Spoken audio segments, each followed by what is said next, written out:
பரிசுத்த நாமத்துக்கு ஸ்தோத்திரம். நாம் அடிக்கடி சிந்திக்கிற பிரகாரமாக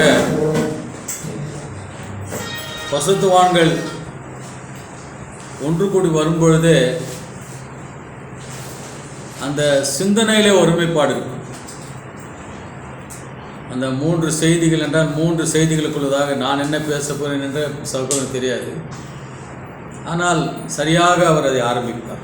அதே விதமாக ஜெபத்தில் அதுதான் பரிசுத்தவான்கள் ஒன்று கூடும்பொழுது அந்த நாளிலே அந்த 2 மணி நேரம் அவருடைய நாமத்திலே நாம் அனைவரும் ஒரே குடும்பமாக எந்த விதமான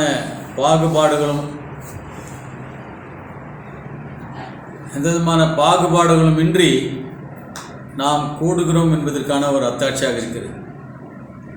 இதனாலே கூட நமக்கெல்லாம் தெரிந்த ஒரு கதாபாத்திரம் என்று சொல்லக்கூடாது, ஒருவர் அவரை குறித்து நாம் சிந்திக்கப் போகிறோம். நாம் அவரை ஏறக்குறைய அலட்சியம் செய்திருக்கிறோம் என்று நான் நினைப்பது என்று சொல்கிறேன். யார் சொல்லுங்க பாருங்க. காயின் இல்லை, ஏவாள். ஏவாளை நம்ம ஏறக்குறைய நம்ம என்ன பண்ணுறது இல்லைன்னா அவங்கள சிந்திச்சு பார்க்குறதே இல்லை. அது சிந்திக்க ஆரம்பித்ததுலேருந்து எனக்கு ரொம்ப ரொம்ப பாரமாக இருந்தது. கடவுள் இப்போ நீங்கள் சொன்ன மாதிரி கடவுள் எங்கேன்னு கேட்குற அளவுக்கு தான் அந்த முதல் மனுஷி, எல்லா ஜீவன்களுக்கும் தாயானவள், இந்த உலகத்திலே அவள் பட்ட பாட்டை நான் நினைக்கும் பொழுது கர்த்தரே அவ்வளோ ஆக்ரோஷமாக அவள் இடத்துல நடந்து கொண்டார். அது இல்லாமல் 6000 வருஷமாக அந்த பெண்ணுக்கு என்ன பேர்? அவள் தான் பாவத்தை கொண்டாந்த மாதிரி ஒரு சாபக்கேடு வேறு அந்த பாவம். இந்த வேதத்திலே எழுதப்பட்டிருக்கிறது. எல்லாவற்றுக்கும் கர்த்தர் நமக்கு விடை கொடுத்து கொண்டு இருக்கிறார். விடைகள் இருக்கிறது. இதை எந்த விதமாக புரிந்து கொள்ள வேண்டும் என்று கர்த்தர் நமக்கு போதித்து வருகிறார்.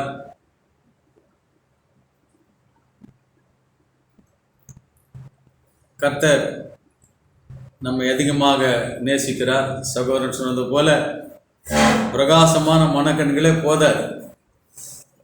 ஒரு காலத்தில் முதல்ல என்ன வச்சு குண்டு பல்பு தானே வந்தது இல்லை?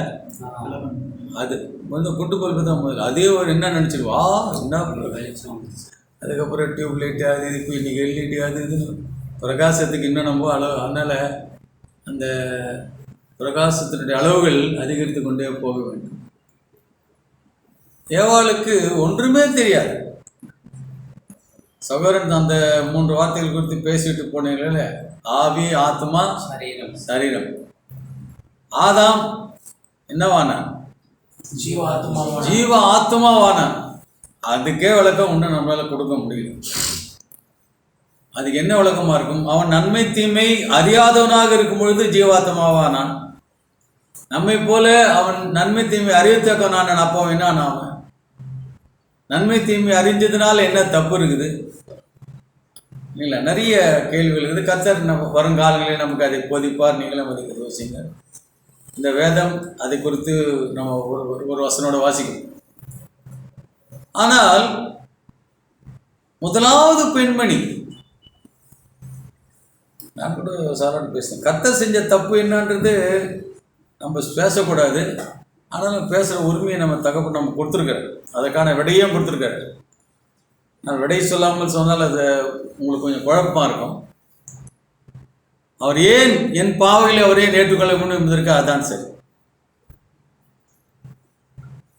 பழத்தை சாப்பிடாத, பழம் இருக்குது, நன்மை தீமை திக்க கனி இருக்குது, ஜீவ விருட்சம் இருக்குது, சாப்பிடாத, எல்லாம் நல்லது தான். ஆனால் அவர் சாத்தான் இருக்கிறான்னு அவங்ககிட்ட சொல்லலை. இருக்கா? நான் சொல்லியிருக்காரா? அவளுக்கு ஒன்றுமே தெரியாது. குழந்தையிலும் குழந்தை. மெனோபாஸ் என்றால் என்ன, மாதவிலக்கு என்றால் என்ன, குழந்தை பெறுதல் என்றால் என்ன, குழந்தைக்கு உணவு ஊட்டுதல் என்றால் என்ன, ஒன்றுமே தெரியாது. ஏதோ கனிகளை சாப்பிட்டு கொண்டு இருந்திருப்பார்கள். கனியை பார்த்து ஆசைப்பட்டுட்டா, சாப்பிட்டா. அதை அவளாக சாப்பிடவில்லை, சாத்தானால் வஞ்சிக்கப்படுகிறாள். அவள் எங்கே தப்பு பண்ணான்றது எனக்கு ஒன்றும் புரியல. அந்த அன்பின் மேலோட்டத்திலே நான் அடிக்கடி எங்கள் சபையோட கேட்டிருக்கேன். கணவனை கூப்பிட்டு கொடுக்குறான். கணவன் ஒருவேளை அவன் நன்மை தீமை அறிய இவன் தான் சாப்பிட்டுட்டான், இவன் இன்னும் சாப்பிடல, இவனுக்கு நன்மை தீமை என்னான்னு தெரியாது. தெரியுமா? அவனுக்கு தெரியுமா? ஒருவேளை அவன் சாப்பிட்டதுனால அவனுக்கு தெரியல, இவனுக்கு தெரிஞ்சிருக்க வாய்ப்பு இல்லை. ஆனாலும் அவளுக்கு என் எலும்பிலே எலும்பு, என் சதையிலே சதை, அவள் கொடுக்குறான், நான் சாப்பிட்டேன். அவன் ஒருவேளை புத்திசாலியாக இருந்திருந்தா என்ன செய்திருக்கலாம்? அதை நிராகரிச்சுட்டு இருக்கலாம். நான் சாப்பிட மாட்டேன், ஐயாப்பா கடவுளுக்கு அதிகமாக உண்மையாக பயந்தவன் என்ன பண்ணியிருப்பான்? நான் சாப்பிட மாட்டேன்மா. கரெக்டு தானே? இல்லை அப்படி தானே சொல்லிக்கணும் அவன். நீ வா, இதை இரு மாட்டி விட்ற இந்த வருத்தம் ஏசப்பா வரட்டும், நான் மாட்டி விட்றேன், சாப்பிட்டுட்டியா நீ? அதுதான் நடந்துருக்கணும். அதெல்லாம் இல்லை. அவனுக்கு நல்லா தெரியும் சாப்பிட்டா என்ன ஆகும், சாப்பிட்டா என்ன ஆகும். சாகிற நாளில் சாப்பிடுகிற நாளிலே சாவாக இருந்தாலும் சரி, அவள் என் எலும்பில் எலும்பு, என் மாம்சத்தில் மாம்சம், அவள் கொடுத்தாலாம் நான் சாப்பிட்டேன் என்றாங்க. தேவனுக்கு மேலாக தன்னுடைய அன்பை அங்கே யாதாம் வெளிப்படுத்தி இருக்கிறார் என்று தான் நான் புரிந்து கொள்கிறேன். அங்கே ஆரம்பிக்கிற அன்பு. அதில் வேதத்தில் அநேக இடங்களிலே இருக்கிற விஞ்ஞான ரகசியங்கள் நீங்கள்லாம் அதெல்லாம் பார்த்து தெரிஞ்சுக்கணும். முதலாக நம்ம சொல்லியிருக்கோம் இல்லையா, எங்கே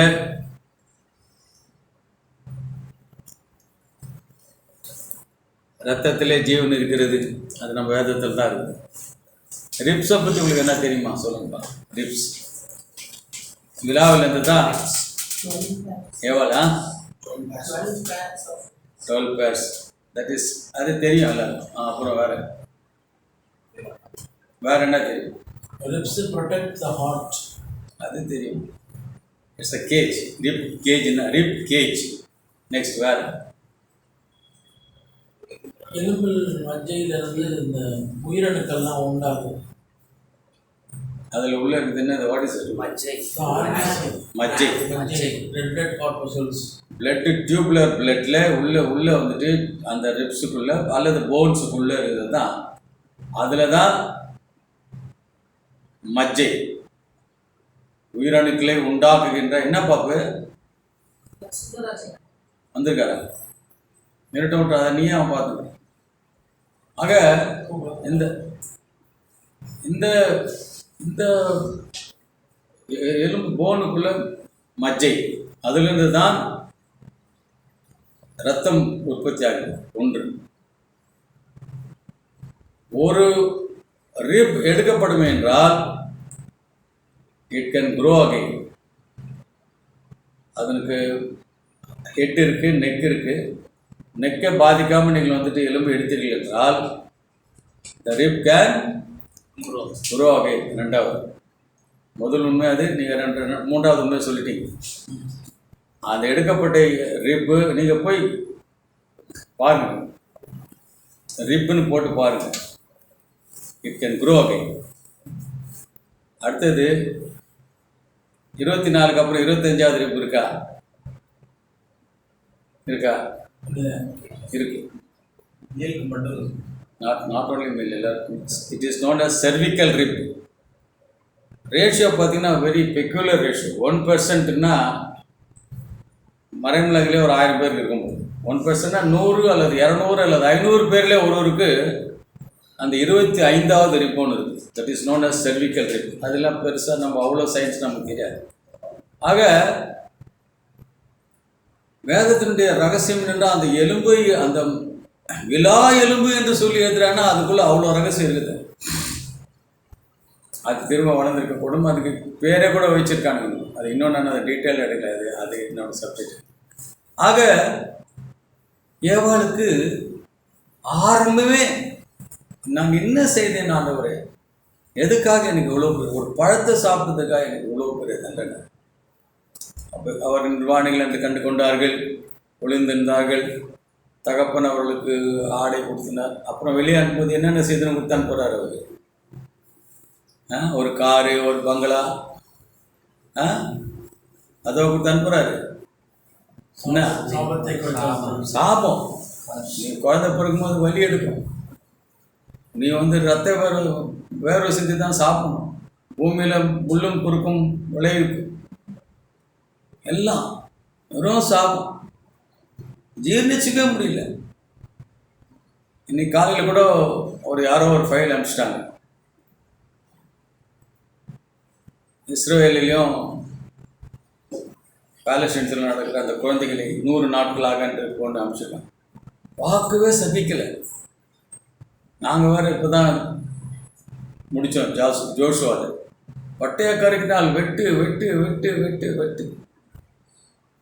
என்ன இது ஒன்றுமே புரியல. அன்பின் தெய்வத்தினுடைய இதில் தான் நடக்குதா? சரி, சாபத்தோடு வெளியே வரா. வெளியே வந்த பிறகு அந்த குழந்தை பிறகுல அவளுக்கு எவ்வளோ வலி எடுத்துருக்கோம். தாதிமார் யாருன்னா இருந்தாங்களா? இப்போ மாதிரி தாதிமார் இருந்தாங்களா? இல்லை, என்னன்னே தெரியாது. அவளுக்கு குழந்தைய பெற்றெடுத்துருப்பாள். அதன் பிறகு குழந்தைக்கு பால் கொடுக்கணும். எல்லாத்துக்கும் யார் தான் உதவி செஞ்சுக்கணும்? ஆதாம் கூடாது. வலிகளை பொறுத்து கொண்டு அந்த வந்த பிறகு அந்த மகிழ்ச்சி அடைந்திருப்பாள். அதன் பிறகு குழந்தைக்கு பால் கொடுத்திருப்பாள், வளர்த்தெடுத்திருக்கிறாள், பெரிய பிள்ளையாக இருக்கிறாள். முதல் மரணத்தை பார்க்க இல்லை, முதல் மரணம் புள்ள செத்துப்பாள். அவளுக்கு மரணம்னா என்னன்னு தெரியுமா? தெரியாது. 2 பேருக்குமே என்னன்னு தெரியாது. ரத்தத்தோடு தான் இருந்திருக்கான், அடித்து சாகிச்சு. அல்லது இரத்த காயங்கள் எல்லாம் கூட மறித்து போயிடும். மரணம் என்றால் என்ன? பிள்ளை பேர் என்றால் என்ன? பிள்ளைக்கு உணவூட்டுதல் என்றால் என்ன? வளர்ப்பது என்றால் என்ன? வெறும் வாழ்க்கையில் வெறும் வேதனைகள் தான், சோதனைகள் தான். சரி, ஒருத்தன் செத்து போயிட்டானே, இன்னொருத்தன் காய். இந்த காலத்து பிள்ளைங்க தான் அப்படி இல்லை. முதலாளே அப்படி தான் இருந்துக்கிறான். சாகடிச்சிட்டான். அவனை காப்பாற்றிக்கிறது கடவுள்களை கேட்குறான். என்ன யாரும் என்ன அந்த வசனம் படிங்களேன்.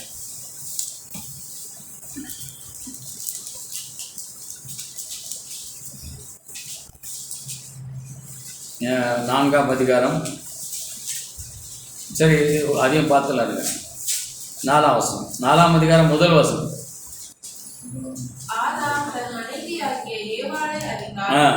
அவள் கர்ப்பவதியாகி காயினை பெற்று கர்த்தரால் ஒரு மனுஷனை பெற்றேன் என்றாள். அப்போ இவ்வளவு கஷ்டங்கள், இவ்வளவு வேதனைகள், இவ்வளவு சாபங்களை வைத்துக்கொண்டு அவளுக்கு பாசிட்டிவாக இருப்பது ஒண்ணுமே இல்லை.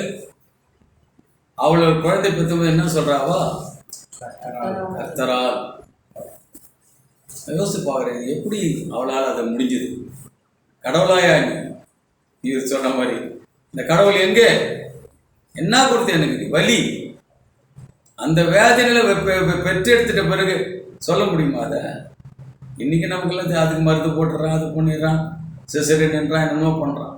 வேதனை. அவன் போவான், ஒரு நாளைக்கெல்லாம் வலிச்சுட்டு வந்தான்னா முள் வியர்வை. ஆனால் அதன் மத்தியில் சொல்கிறாவா என்ன சொல்கிறாவா? காயினை பெற்ற கர்த்தரால் மனுஷனை பெற்றேன். அப்புறம் அடிச்சுக்கிறானுங்க, சண்டை போடுறானுங்க. 11ஆம் வசனம். இப்பொழுது உன் சகோதரனுடைய ரத்தத்தை உன் கையிலே வாங்கி கொள்ள தன் வாயை திறந்த இந்த பூமியில் நீ சபிக்கப்பட்டிருப்பாய். நீ நிலத்தை பயிரிடும் போது அது தன் பலனை இனி உனக்கு கூடாது. நீ பூமியில் நிலையற்று அலைகிறவனாய் இருப்பாய் என்றார். சரி, அது விதமாக காயினை சபிக்கிறார். அந்த இனம் அவன் ஒரு பயிரிடாத ஒரு இனமாக இருக்கலாம், இது இருக்குது. அப்போ அவன் சொல்கிறான், இப்படி இருந்தால் தான் நான் எப்படி என்னை கொண்டு போடான்னு நான் என்ன பண்ண சொல்லிட்டு 15ஆம் வசனம். அப்பொழுது கர்த்தர் அவனை நோக்கி, காயினை கொல்லுகிற எவன் மேலும் 7 பழி சுமரும் என்று சொல்லி, காயினை கண்டுபிடிக்கிறவன் எவனும் அவனை கொன்று போடாதபடிக்கு கர்த்தர் அவன் மேல் ஒரு அடையாளத்தை போட்டார். இப்போதான் அவர் கொஞ்சம் நல்லவர் மாதிரி காமிச்சுக்கிறாரு இல்லை? இவ்வளோ நேரத்தில் இல்லை. கொலகாரவன் அவன் கேட்குறான், கொஞ்ச நேரத்துக்கு முன்னாடி தான் ஏன் கொலை பண்ணலாம் கேட்குறாரு, எங்கேயோ ஒரு சகோதரனுக்கு எல்லாம் கேட்குறாரு. எனக்கு தெரியுமா நீங்கள் அது நான் எடுக்க போகிறேன்னு எப்படி கேட்குறாரு, எங்கே ஒரு சகோதரன் கேட்குறாரு. அப்புறம் மனம் இறங்குகிற தெய்வம் இல்லைங்களா? சரி, உன் மேலே ஒரு அடையாளத்தை போட்டு நீ எங்கே போனாலும் என்ன போட அது எத்தனை பழி சொல்கிறோம்? காயினை கொள்ளுகிற 7 பழி. 7 பழி. அவனை ப்ரொடெக்ட் பண்ணிட்டதை விட்டுருக்கலாம். அவனை இல்லை நான் தான் போட்டுட்டுனடா ஒன்றாகாதுன்னு சொல்லியிருக்கலாம். அதுக்கு பிறகு உன்னை எவனா அவன் மேலே கை வச்சானோ அவன் மேலே 7 பழி. சரி இவ்வளோ வாங்கிக்க. நான் அந்த காயின்னு என்னடா தம்பியும் கொண்டுட்டோம், அப்பா அம்மா தனியாக இருக்கிறாங்க, அவனுக்கும் பயம் கிடையாது, அவன் அங்கேயே இருந்துருக்கலாம்ல அப்பா அம்மா கூட. இருந்துக்கலாமா இல்லை? இன்றைக்கி தான் நம்ம நினைக்கிறோம் பிள்ளைங்களாம் அப்பா அம்மா விட்டுட்டு பாடிட்டு போயிட்டு இல்லை. இப்போ சொன்ன பிறகு அப்பாவாது அம்மாவாதுன்னு சொன்ன மாதிரி அவன் அந்த பொண்ணு ஏன் அடிச்சா தெரியல உனக்கு? அம்மாவை சொன்னதால் தான் அடிச்சா. அது தெரியல உங்களுக்கு? ஏதோ விவசாயிகளை பற்றியும் விவசாயிகள் போராடினதை இவன் கூத்தாடி அதென்ன பேச்சுக்கிது அவளுக்கு. அதை போயிட்டு 50 100 வாங்கிட்டு போனான்னா சொல்கிறேன், எங்கள் அம்மா அதை உட்காந்து தான் அடிச்சா. ஆக காயினுக்கு அப்பா அம்மா மேலே அக்கறை இல்லை இல்லை. நம்ம இன்னைக்கு போய் 6000 வருஷத்துக்கு அப்புறம் பிள்ளைங்களை விட்டுட்டு அம்மன் விட்டுட்டு போயிட்டுங்க, அவன் அப்பா அம்மா உட்காந்துக்கின்னு இங்கே அந்த ஆசிரமம் இந்த ஆசிரமம் உட்காந்துக்கிறான். காயினே அந்த தப்பு தான் பண்ணுறான். அந்த தப்பில் வேறு அடையாளத்தை வேறு வாங்கிக்கிறான். அதுக்கப்புறமா வர இவர் சொல்லிடுறாரு அவங்ககிட்ட, கர்த்தர் நல்லவர் தானே. நல்லவரா கெட்டவரா? நல்லவர். உன்னை எவனா தொட்டானா பின்னாடி ஒருத்த பார்த்துட்டே இருக்கிறான். ஓ இப்படியா, பின்னாடி வாங்க. லாமேக்கு அவர் என்ன பண்ணுறாரு? அவரு 19ஆம் வசனம். 19ஆம் வசனம். லாமேக்கு 2 ஸ்திரீகளை விவாகம் பண்ணி அவரை லைட்டாக ஆரம்பிச்சிட்டாரு. லாமேக்கு 2 ஸ்திரீகளை விவாகம் பண்ணிட்டு சொல்லினே வந்துட்டு அவங்க எல்லாம் என்னென்ன வேலையெல்லாம் செய்கிறானுங்க. அந்த வரலாறு போட்டு 23ஆம் வசனம். லாமேக்கு தன் மனைவிகளை பார்த்து, ஆதாளே சில்லாளே, நான் சொல்வதை கேளுங்கள். லாமேக்கின் மனைவிகளே, என் சத்தத்துக்கு செவி கொடுங்கள். எனக்கு காயமுண்டாக ஒரு மனுஷனை கொன்றேன், எனக்கு தழுமுண்டாக ஒரு வாலிபனை கொலை செய்தேன். சார் இப்போ இதுக்கு வந்து தைரியம் கொடுத்தது யாரு? காயின் தைரியம் கொடுக்குறான். கர்த்தர் தான் கொடுக்குறாரு. கவலைப்படாத, அடி உனக்கு ஒரு அடையாளத்தை போட்டுடுற. இவன் அவனுக்கு எவ்வளோ கொடுத்துக்கிற? அவனுக்கு 77. இவருக்கு எவ்வளோ? 77. 11 பங்கு ஜாஸ்தி வருது. அப்போ இந்த காயினுக்கு இவர் கொடுத்ததுனால இவன் என்ன பண்ணுறான்? லாமேக்கு 2 கல்யாணம் பண்ணிக்கிறாரு. காயப்பட கொலை பண்ணுறான். இவனுக்கு காயலாமல் அவனை கொலை பண்ணுறான். அவனுக்கு ஸ்ட்ரகிள் பண்ணி தான் கொலை பண்ணுறான். கொலை பண்ண பிறகு அவள்கிட்ட பெருமையாக வர சொல்லிக்கிறான். அந்த கொலையை பெருமையாக வர சொல்லின பிறகு இங்கிலீஷில் வந்துட்டு எல்லா இடத்துலையும் வந்துட்டு இதில் எவ்வளோ போடுறது? 77 டைம்ஸ் இல்லைங்களா? 77னா 11 மடங்கு. எல்லா இடத்துலையும் 77 டைம்ஸ் போட்டுக்குது. ஆனால் சில டிரான்ஸ்லேஷன் நம்ம 70 டைம்ஸ் 7 490. அதுதான் இன்னொரு இதில் பார்க்குறோம். 490 வருஷம் அவங்க வந்துட்டு ஓய்வு கொடுக்கலன்றதுக்காக தான் அவங்க 70 வருஷம் வந்துட்டு இவங்கிட்ட பைபிளுக்கு அனுப்புகிறாரு. ஆக இவ்வளோத்துக்கும் காரணம் யார்? லாமேக்கு இவ்வளோ தைரியமாக அதை பேசுறதுக்கு காரணம் யார்? கர்த்தர் நல்ல இடத்துல தானே செஞ்ச, தப்பு இல்லைல்ல. இப்போ நம்ம இது என்ன பார்க்குறோன்னா வித் ஆல் திஸ் எல்லாம் நீங்கள் வந்துட்டு வியாபாரிட்ட வாழ்க்கையில் பாசிட்டிவாக ஒன்றுமே இல்லை, எல்லாமே நெகட்டிவ். வலி வேதனை, ஒரு பக்கம் பிள்ளை சாகடிக்கப்படுகிறான், இன்னொரு பிள்ளை விட்டுட்டு போயிடுறான். இவள் எல்லாத்தின் மத்தியில் அவன் என்ன சொல்கிறான்னா, கர்த்தர் எனக்கு ஒரு மனுஷனை பெற்றேன் என்று சொல்கிறார். 25ஆம் வசனம். பின்னும் ஆதாம் தன் மனைவியை அறிந்தான். அவள் ஒரு குமாரனை பெற்று, காயின் கொலை செய்த ஆபேலுக்கு பதிலாக தேவன் எனக்கு வேறொரு புத்திரனை கொடுத்தார் என்று சொல்லி அவனுக்கு சேத் என்று பெயரிட்டாள். 26 சேத்துக்கும் ஒரு குமாரன் பிறந்தான். அவனுக்கு ஏனோஸ் என்று பெயரிட்டான். அப்பொழுது மனுஷர் கர்த்தருடைய நாமத்தை தொழுது கொள்ள ஆரம்பித்தார்கள். ஆக என்ன கற்றுக்கணும், எவ்ரிதிங் வாஸ் நெகட்டிவ். ஒரு இன்னைக்கு சொன்ன மாதிரி இன்னைக்கு கூட நேரத்தில் மீட்டிங்லாம் போயிட்டு வரோம். அநேகரோட வாழ்க்கையில் பாசிட்டிவாக ஒன்றுமே இல்லை. என்னங்க இது எல்லாமே இப்படி இருந்தால் நாங்கள் எப்படிங்க? அநேகர் பேசி நான் கேள்விப்பட்டேன். ஒரு நிம்மதி இல்லைண்ணா, ஒன்றும் நிம்மதி இல்லைண்ணா, எல்லாமே தப்பாக இருக்குது. அதுன்னா இப்படி இருக்குது, இதுனா அப்படி இருக்குது, அதுனா அப்படி இருக்குதுன்னு எப்படி? அதுதான் சொன்னால் அது சொல்லணும்னா யார் ஏவாள் சொல்லலாம். ஒன்றுமே இல்லை. பையன் சாவடிக்கு கொடுக்குறான். பையன் வந்து இதுட்டு போயிட்டான். இந்த பக்கம் பார்த்தா வலி, இந்த பக்கம் பார்த்தா புருஷன் கஷ்டப்பட்டு தான் உழைக்க வேண்டியதாக இருக்குது, எல்லாம் இருக்குது. வித் ஆல் த முதல்ல என்ன சொல்கிறா, கர்த்தரால் ஒரு மனுஷனை பெற்றேன். ரெண்டாவது தேவன் எனக்கு ஒரு புத்திரனை கொடுத்தான். அதே மாதிரி அதுக்கு அடுத்த இப்போ அவன் பேரனை பார்க்கும்போது பார்த்துருப்பான். பேரனை பார்த்தாலா இல்லையா? எந்த வயசில் பார்த்தா தெரியுமா? கீழே 5ஆம் அதிகாரம் 6ஆம் வசனம். Seth lived 105 years and begot Enosh. சேத் ஏனோசை 105. சேத்துக்கு 105 வருஷம் இல்லையா? சேத்தை ஆதாம் எப்போ பெற்றுக்கிறான்? Adam were eaten after he begot Seth. அது வயசு Adam lived 130 years and begot a son. ஆமாம், 130 வருஷம் கழிச்சு சேத்து பிறக்கிறாப்புல. சேத்து. அப்போ ஏவாளுக்கு என்ன வயசு? ஒரே வயசு தான்.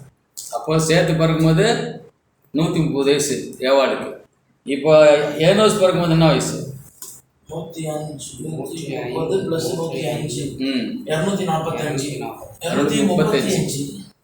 245 வயசு யாருக்கு? அப்போ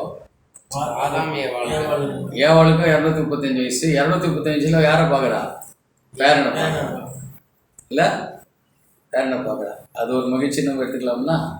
அதுக்கப்புறம் எவ்வளோ வந்தாலும் நம்ம வரல. அப்போது இவள் நம்ம கற்றுக் கொடுக்கணுன்னு கேட்டால் இவ்வளோ எல்லாவற்றின் மத்தியிலும் அவள் தேவனுடைய அன்பை புரிந்து கொண்டவளாக தேவனை இன்று வரைக்கும் நம்ம ஆராதிப்பதற்கு அவள் நம்ம வழியை செஞ்சுட்டு போயிருக்கிறாள். தேவனை ஒரு நாள் அவள் நம்முடைய வாழ்க்கையில் சின்ன தாவுக்கு கஷ்டம் வந்தால் நம்ம என்ன பண்ணிடுறோம் அது. ஆனால் இந்த மனிதருடைய சிந்தனை பாருங்கள். கர்த்தர் வந்துட்டு இவ்வளோ பண்ணி காயினுக்கு பண்ணால் அவன் உடனே அதை எவ்வளோ பெருசாக எடுத்துக்கிட்டு அவர் ஒரு கொலை பண்ணிவிட்டு அதை பெருசாக மார்த்தட்டி நீ 2 பொண்டாட்டிக்கிட்ட சொல்லி அது 77 கிடையாது 70 × 7 சொல்கிறார். அதனால தான் வந்துட்டு எரேமியாவில் கர்த்தர் சொல்கிறாரு.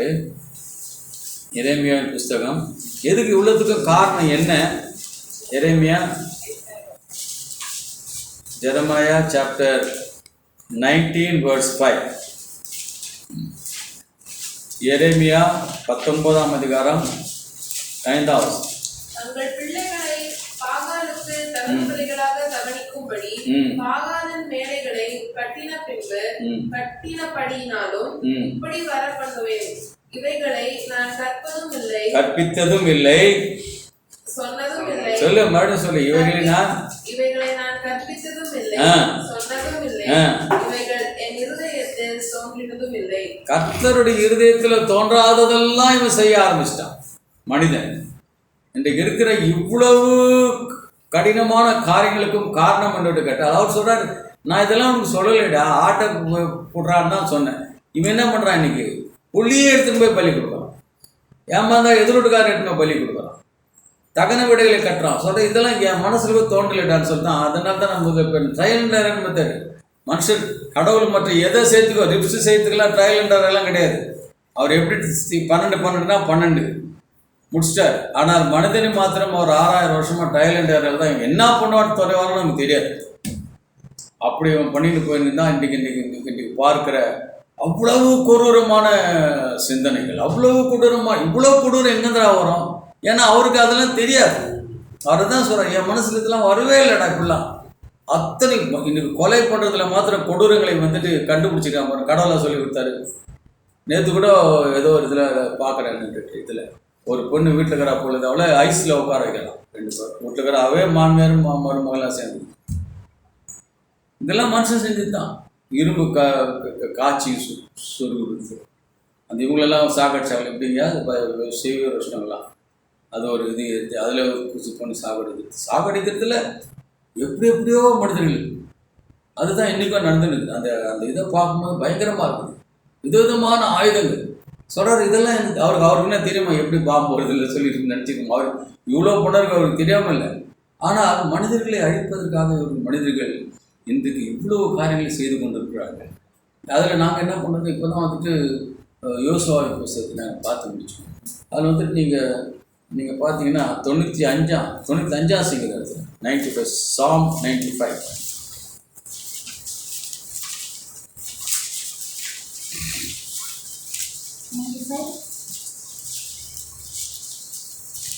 எல்லாத்தையுமே படிக்கலாம், டைம் இருக்கு. படிமா ஜாய்ஸ் ஜேடு ஒவ்வொரு வருஷம் படிங்க. 1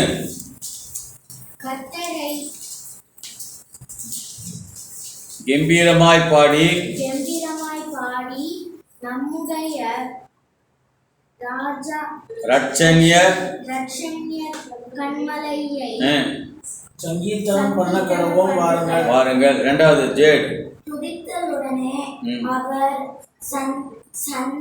சந்நிதிக்கு முன்பாக வந்து சங்கீதங்களால் அவரை அர்ப்பணித்து பாட ரொம்ப அழகாக ரொம்ப நல்லா தான் ஆரம்பிக்கிறாரு. நம்ம அதான் முதல்ல பார்த்தோம் இல்லையா. 3 கர்த்தரே மகா தேவனும் எல்லா தேவர்களுக்கும் மகாராஜனுமாய் இருக்கிறார். ஜிபு பூமியின் ஆழங்கள் அவர் கையில் இருக்கிறது, பர்வதங்களின் உயரங்களும் அவருடையவைகள். 5 படி அப்படியே. சமுத்திரம் அவருடையது, அவரே அதை உண்டாக்கினார், வெட்டாந்திரையையும் அவருடைய கரம் உருவாக்கிற்று. ஜடா நம்மை உண்டாக்கின கர்த்தருக்கு முன்பாக நாம் பணிந்து குனிந்து முழங்கால் படியிருந்தவர்களும் 7 அவர் நம்முடைய தேவன், நாம் அவருடைய மேய்ச்சலையும் ஜனங்களும் அவர் கைக்குள்ளான ஆடுகளும் ஆமே. இந்த வரைக்கும் எல்லாம் நல்லா இருக்குது. என்ன எதுக்காக நாம் தேவனை ஆராதித்தோம், பந்தில பங்கு பெற்றோம். 8வது வசனம் பிரதர் படிக்கும்போது நீங்கள் இன்று அவருடைய சத்தத்தை கேட்பீர்களாகில் வனாந்தரத்திலே கோபம் ஊட்டின போதும் சோதனை நாளில் நடந்தது போதும் உங்கள் இருதயங்களை கடினப்படுத்தாதேயுங்கள். அங்கே உங்கள் பிதாக்கள் என்னை சோதித்து என்னை பரீட்சை பார்த்து என் கிரியையையும் கண்டார்கள். நான் 40 வருஷமாய் நான் அந்த சந்ததியை அரோசித்து அவர்கள் வழிவி போகிற இருதயம் உள்ள ஜனம் என்றும் என்னுடைய வழிகளை அறியாதவர்கள் என்றும் சொல்லி என்னுடைய இளைப்பாறுதலில் அவர்கள் பிரவேசிப்பதில்லை என்று என் கோபத்திலே ஆணையிட்டேன். இது 40 வருஷ கதை இல்லை. பரிசுல 4000 2000 6000 வருஷ கதை. இதுதான் 6000 வருடமாக அவர் தேடினே இருக்கிறார், போராடினே இருக்கிறார். இல்லை எங்கே பண்ணினா 40 வருஷமா இஸ்ரேல் மக்கள் பண்ணாங்க அந்த தப்பு. அது மாதம் தான் சொல்றாரு, என்னுடைய இளைப்பாறுதல் அவர்களை பிரவேசிப்பதில்லை என்று அப்போதில் ஆணையிட்டேன். ஆக ஆதாமில் இருந்து இன்று வரைக்கும் அவருடைய நோக்கம் என்ன? அந்த இளைப்பாறுதலுக்குள்ளதாக நீயும் நானும் பிரவேசித்து விட வேண்டும். இப்போ நம்ம சொன்ன மாதிரி, are you against evil, are you against unrighteousness, உன் தாட் ப்ராசஸ் நல்லா இருக்கா? தேடிக்கிட்டே தான் வர. அதில் இப்போ நம்ம கற்றுக்கிட்டது என்னன்னு கற்றுக்கிட்டோம். ஏவாளை பொறுத்த இருக்கும், ஆதாம் பொறுத்த இருக்கும், வித் ஆல் இஸ் ட்ரபிள்ஸ் நான் என்ன பண்ண மாட்டேன், கர்த்தரை நான் ஒரு நாள் விட மாட்டேன் என்று கர்த்தரை அவர்கள் எல்லா வரலாறையும் எழுதி வைத்து, ஆதாம் எழுதி வைத்து, அவரோட கிரியேஷன் ஸ்டோரிலாம் கர்த்தர் சொல்லியிருப்பார் அவர்கிட்ட. அவ்வளோ எழுதி வச்சு அதை எழுதி கொண்டு படுத்தி அப்போ தான் நம்ம ஜோஷாவை நாங்கள் படித்து முடிச்சோம். ஜோஷா நம்ம படித்து முடிக்கும்போது என்ன நினைக்கிறேன்னு கேட்டால், கர்த்தர் சொன்ன வாக்குத்தத்தை என்ன பண்ணார், அவர் கொண்டாந்து நான் கொடுக்குறேன்னு சொன்ன இடத்த கூட கொடுத்துட்டார். ஆனால் அதற்குள்ளதாக நடந்தது. இப்போ இது எந்த கதையை பற்றி இங்கே போட்டிருக்குதுங்க? இஸ்ரேலுடைய எகிப்தில் அடிமைகளாக இருக்காங்க. அடிமையாக கொண்டாந்துட்டு வெளியே கொண்டாந்து உனக்குன்னு ஒரு ராஜ்யத்தை கொடுப்பேன்னு கொண்டாடுறாரு. ஆனால் என்ன பண்ணா, எல்லாரும் ஒருத்தனும் போய் சேர முடியல. ஏன்னு கேட்டால் நடுவில் என்ன பண்ணான், முறுமுறுத்துட்டான். முறுமுறுத்து எல்லாரும் வனாந்திரத்திலே அழைக்கப்பட்டு போனார். அதன் பிறகு இங்கே வந்து பிறகு இந்த ஊரில் எல்லாம் என்ன பண்ணாங்க, எதிரிகள்லாம் அழித்து அவ்வளோ தேசத்தையும் அவளுக்கு கொடுத்து அதோடு முடிஞ்சு போச்சா? அவர் சொன்ன வார்த்தையை அவர் நிறைவேற்றி தீர்ந்துட்டாரு. நீ உனக்குன்னு இந்த கால் வச்சுக்கிற இடத்துல நான் உனக்கு கொடுப்பேன்னு சொன்னார். அது முடிஞ்சு போச்சான்னா அது இல்லை. அவர் சொல்கிறாரு, அதுதான் இப்போ சொல்கிறாரு எபிரேயர் 4ஆம் அதிகாரத்துக்கு பார்த்தீங்க என்றால் எனக்கு சப்புனாகி போச்சு. என்னடா என்னமோ படித்து முடிச்ச பிறகு பவுலடிகளை சப்புன்னு முடிச்சிட்டாரு. எபிரேயர்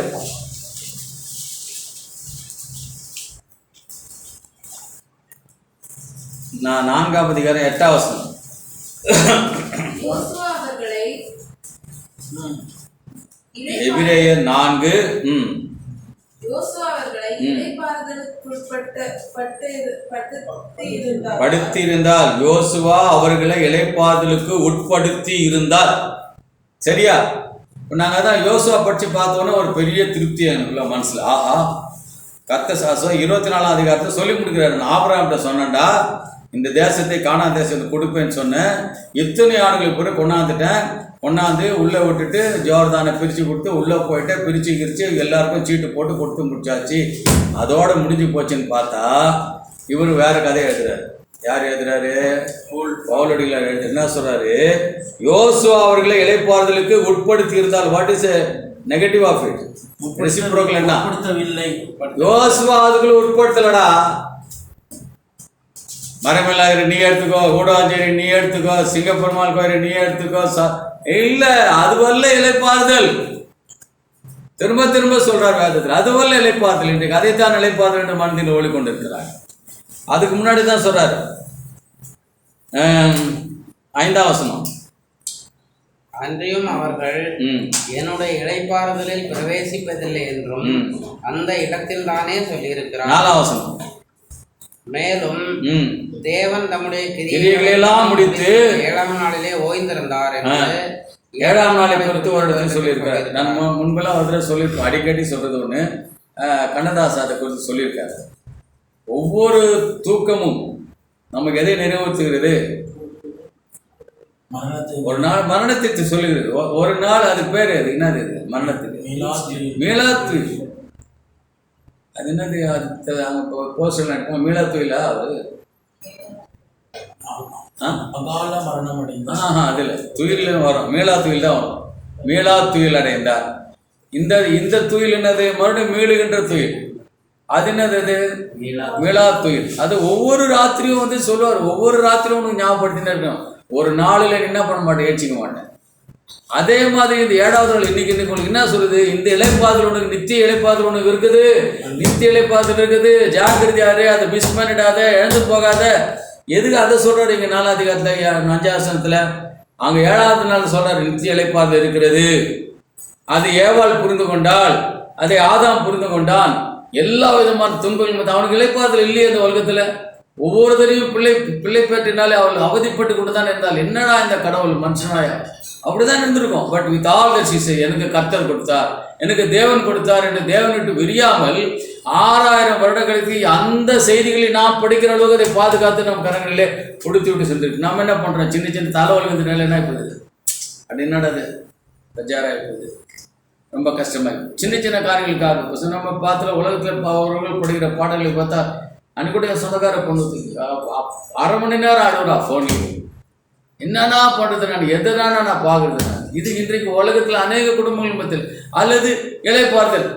நல்ல காலையில் 2 இட்லி, மத்தியானம் 3 இட்லி, நைட்டில் 2 இட்லி இல்லை ரொட்டி தண்ணு. அதுவும் இளைப்பாறுதலா? இது இளைப்பாறுதல் அல்ல. அதுதான் சொல்கிறாங்க. இது போகாமல் போயிடுவாங்கன்றது காண்பத்துக்கு தான் என்ன பண்ணுறாரு? எகிப்துலேருந்து கூட்டு அத்தனை ஜனங்களும் கிட்ட வந்துட்டாரு. கிட்ட வந்துட்டு இதுதாண்டா அவன் இளைப்பாறுகிற இடம்னு சொல்லியிருந்தா எல்லாம் உள்ளே போயிட்டுருப்பான். இல்லை, இஸ்ரேல் மக்கள் எங்களுக்கு பயமாக இருக்குது, அங்கே பயங்கரமான அது ராட்சஸ்னா இருந்தான், ராட்சஸ்லாம் இருந்தாங்க. ஆனால் திராட்சை கொள்ளை கடையில் தூக்கின்னு வரான். அது பாலும் தேனும் ஓடுகிற தேசம். உள்ளே போட அதுதான் இல்லை. அவர் தேசத்தை என்ன பண்ணாரு? அருவருத்தார்கள், வெறுத்தார்கள். தேவத்துடைய ஆகாரத்தை அரோசித்தார்கள். அது சங்கீதத்தை எழுதிக்கிறார். அரோசின்னா வெறுக்கிறது. தூஷணம் பண்றதுல அது வெறுக்குது. சாப்பிட அஜய குலாப் ஜாமுன் பார்த்து எடுத்தாந்து கொடுத்தா நான் இல்லைப்பா சுகர் நம்ம சொல்லலாம். இப்போ நம்ம என்ன சொல்ல வேணாம் அப்படின்ற மாதிரி அப்படின்னு சொல்லிட்டு அது கிட்ட வந்துட்டான், உள்ளே போயிருக்கணும். அதான் சார் அதே திருஷ்டாந்தம் எழுதி வச்சிருக்காங்க. இன்று 7ஆம் வசனம், இந்த சத்தத்தை கேட்பீர்களாக உங்கள் இருதயங்களை கடினப்படுத்தாது. இப்ப காலைல தான் பாக்குறேன், இன்றைக்கும் இருதயங்களை கடினப்படுத்தி கொண்டே இருக்கிற மக்களை பார்த்து கொண்டே இருக்கிறார். அவர் 9ஆம் வசனம். ஆகையால் தேவனுடைய ஜனங்களுக்கு இளைப்பாறுகிற காலம் இனி வருவதாய் இருக்கிறது. ஆனா அவன் என்ன பண்றான், இந்த இளைப்பாறுதல் எப்போ வரணும்ன்றான், இந்த வாழ்க்கையிலே வந்துடணும்ன்றான். இந்த வாழ்க்கையிலேயே இது வந்துடும், அது வந்துடும், இது வந்துடும், அது வந்துடும், ஒரு நாளும் இவைகள் எல்லாம் உனக்கு இளைப்பாறுதலை தராது. இளைப்பாறுதல் என்பது இனி வருகிறதா இருக்கிறது. திரும்ப திரும்ப சொல்றார் போலடிகளா, திரும்ப அதுக்காகத்தான் இவ்வளவு விழுந்தங்க. போனவன் கிட்ட போய் கோட்டை விட்டான்டா, நீ கோட்டை விட்டுறாத, இந்த உலகத்துல நீ என்ன வந்தாலும் அது இளைப்பாறுதல் அல்ல. இளைப்பாறுதல் என்பது நித்தியம் அங்கே காத்து கொண்டு இருக்கிறது. ஆகையால் 11ஆம் வசனம், ஆகையால் இந்த திருஷ்டாந்தத்தின்படி எந்த திருஷ்டாந்தம், இஸ்ரேல் மக்கள் முன்பு இருந்த இஸ்ரேல் இன்னைக்கு வரைக்கும் அவனுக்கு என்னன்னு தெரியல, இளைப்பாறுதல் என்னன்னு தெரியல. இன்னைக்கு வரைக்கும் என்ன நினைக்கிறான், எப்படியாவது பாலஸ்தீனத்தை முகமதுலாம் ஒருத்தரெல்லாம் அழிச்சிட்டுலாம் எனக்கு இளைப்பாறுதல் கிடைச்சிடும், நான் நிம்மதியாக உட்காந்துறேன். அதுவல்ல இளைப்பாறுதல். இன்றைக்கு அது பார்க்குற குழந்தைகளெல்லாம் போட்டு அவளெல்லாம் கொலை செய்து அதன் மூலமாக உனக்கு இளைப்பாறுதல் ஒரு நாள் வளர போறதில்லை. ஆகையால் அந்த திருஷ்டாத்தின்படினால் அவர்களை இஸ்ரேல் மக்களை தான் நம்ம திருஷ்டாத்திரமா வச்சிருக்காரு. ஒரு நாளிலும் கீழ்ப்படங்களை விழுந்து போகாதபடிக்கு நாம் இந்த இளைப்பாறுதல் பிரவேசிக்க ஜாக்கிரதையா இருக்க கடவோம். 12ஆம் வசனம். ஐயா நீங்க சொன்ன மாதிரியா படிங்க, நீங்க படிங்க, நீங்க படிங்க. தேவனுடைய வார்த்தையானது ஜீவனும் வல்லமையும் உள்ளதாயும் இருபுறமும் கருப்புள்ள எந்த பட்டயத்திலும் கருக்கானதாயும் ஆத்துமாவையும் ஆவியையும் கணுக்களையும் ஊனையும். ஊனுனா ஊனுக்கு வேற என்ன தண்ணி அந்த மேரோ. ஊனுனா சரீரம். Joints and marrow. நீங்க இங்கிலீஷ்ல மேரோன்னு போடுதா, ஊனுன்னா ஊனுன்னா ஆக்சுவலா வந்து சரீரம். சரீரம், ஆவி, ஆத்மா, 3. இந்த 3ஐயும் வகையறுக்கக்கூடியது எதுன்னு சொல்றாரு அவரு, இந்த வேத புஸ்தகம் இல்லைங்களா. கொத்திதாம் இறுதி நினைவுகளையும் யோசனைகளையும் வகையறுக்கிறதாகவும் இருக்கிறது. எது? தேவனுடைய வார்த்தை. இந்த வார்த்தையை நம்ம கரணில் கொடுத்துருக்கிறார். இது இதில் வச்சுட்டு திரும்ப திரும்ப திரும்ப சொல்லிக்கொண்டே வருகிறார் அவர். நீ எழுந்து போகாதே, நீ எழுந்து போகாதே என்று. இப்போ பாருங்க, கர்த்தர் காயின்னு போனது சரியா தப்பு, கொலை பண்ணிட்டான். கொலை பண்ணிட்டு போய் அடையாளம் கேட்குறான். அதுக்கப்புறம் சரி போ, முடிஞ்சு போச்சுக்காது. அதுக்கப்புறம் அவர் லாமைக்கு வர்றாரு. அவர் வந்து என்ன பண்ணுறாரு, 2 கல்யாணம் பண்ணிக்கிறாரு. அவர் 2 கட்டின்னு அவர் என்ன பண்ணுறாரு, நான் கொலை பண்ணேன், அது மாற்றடிக்கிறாரு. அவனுக்கு ஏன்னு கேட்டால் அவன் என்ன ஒன்றும் பண்ண முடியாது கடவுள். ஏன்னு கேட்டால் அவனுக்கு வந்து அடையாளம் போட்டு 7 சொன்னார், எனக்கு 77 தலைமுறை என்ன ஒன்றும் பண்ண முடியாது. சரிப்போ, ஆனால் எதை நீ அடைய மாட்ட, இளைப்பாறுதலை நீ அடைய மாட்டாய். அதுக்கு உதாரணமாக திருஷ்டாந்தரமாக இந்த உலகத்தில் நீ எல்லாவற்றையும் உலகம் முழுதும் ஆதாயப்படுத்தி கொண்டாலும் ஆத்மாவை நஷ்டப்படுத்தினால் அவனுக்கு அதுவும் மறுபடியும் அந்த வார்த்தை தான் அவர், இந்த வார்த்தை தான் அவர் தான் ஆத்மாவை நஷ்டப்படுத்தினால் அவனுக்கு லாபம். அதனால இங்க 13ஆம் வசனம் படிச்சு நம்ம எடுத்துக்கொள்ளலாம். ஒன்றுமில்லை, சகலமும் முன்பாக நிர்வாணமாயும் இருக்கிறது.